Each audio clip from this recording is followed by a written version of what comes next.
The Rams lose to the Minnesota Vikings 24-7, and they lose 3 key players along the way. Receiver Robert Woods and cornerbacks Kayvon Webster and Robey-Coleman. This is Gary Klein. I'm Lindsay Ethery with the Los Angeles Times. And adding insult to injury, Jared Goff lost to Case Keenum. Gary, not quite, I'm sure, what the Rams imagined when they had the #1 pick going against his former backup. I don't think anyone could have imagined. You, me, Rams fans who watched Case Keenum perform for the Rams last year during that 4-12 season, that he'd be the guy that would come back and beat them here in Minnesota. A terrific performance. He scrambled around. He avoided tackles. Robert Quinn tried to strip him of the ball. Aaron Donald couldn't bring him down. He made all the plays when he needed to, and he leads the Vikings to their 6th straight win. And he made all those big defensive players miss. Now, Jared Goff, he did not pass for a single touchdown. Todd Gurley was held to a season-low 37 rushing yards. The Rams knew that this top 5 rated defense was good, but I think they just kind of found out what a for-real defense looked like. Yeah, they zipped down the field on that first series. It looked like they had everything going. Of course, that first series is scripted.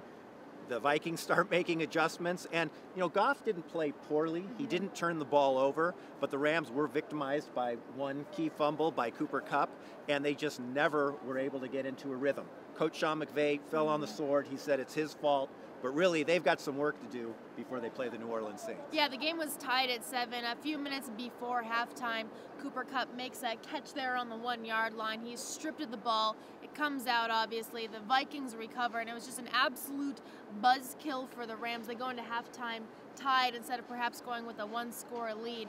And then actually they're later in the game, Kupp went up for a pass, and it sailed right between his hands. 2 mistakes that we've kind of seen Kupp actually make before in that loss to Seattle Seahawks. He's had a great rookie season. I don't think anyone would argue. He's probably one of the most productive rookies in the NFL. But today, as he did against the Seahawks, which was a little bit tougher catch, he wasn't able to come through. And he took it upon himself, says I got to make those plays. That's what they're paid to do. But in a game like this, where every snap counts, playoff-type atmosphere, that really killed their momentum. The 3 injuries, Kayvon Webster, he is in concussion protocol. Robey-Coleman, it's a thigh injury. And then Robert Woods, a shoulder injury. He left in a sling, and a couple of his teammates appeared rather disturbed kind of watching the scene play out as he was put into that sling before he left the locker room. Those could be really 3 big key injuries. Dominique Hatfield, he's an undrafted free agent, a rookie from Utah who replaced Webster. He saw a receiver go right by him for a 65-yard touchdown, so that was a definite sore place for the secondary. Yeah, and Woods is the leading receiver. We've been talking a lot about him lately because of the deep ball he caught, the screen pass he took for a touchdown against the Giants, but really he's the guy who does the nitty-gritty work for them as well. And if he's out for an extended period of time, we'll see if maybe Tavon Austin finally gets involved. He didn't have a carry or a target tonight. You mentioned the cornerbacks. That defense with Troy Hill was also sidelined. So they're getting really thin in the secondary. And this was a defense that was dominating.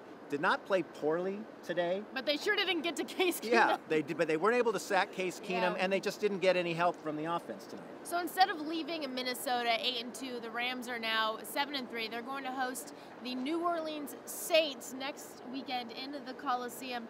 Gary, and it's kind of up in the air where this team goes from here. Andrew Whitworth said after the game that it was actually good for this team to experience such adversity here.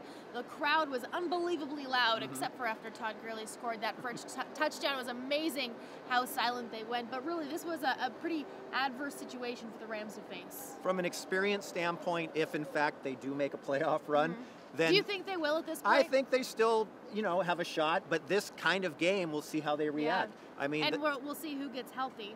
Exactly. They play a Saints team. Drew Brees is like a larger, better version of Case Keenum, a much better version, right? Hall of Famer. But if Case Keenum can do what he did against the Rams, you got to be concerned about what Drew Brees might do, especially against a secondary that might be banged up. So again, the Rams are 7-3. They'll head back to Los Angeles, try to get healthy, and then they're going to have to turn the page very quickly with Drew Brees and the Saints coming to town. That will do it for Gary and myself from Minneapolis. We'll see you next time from Thousand Oaks.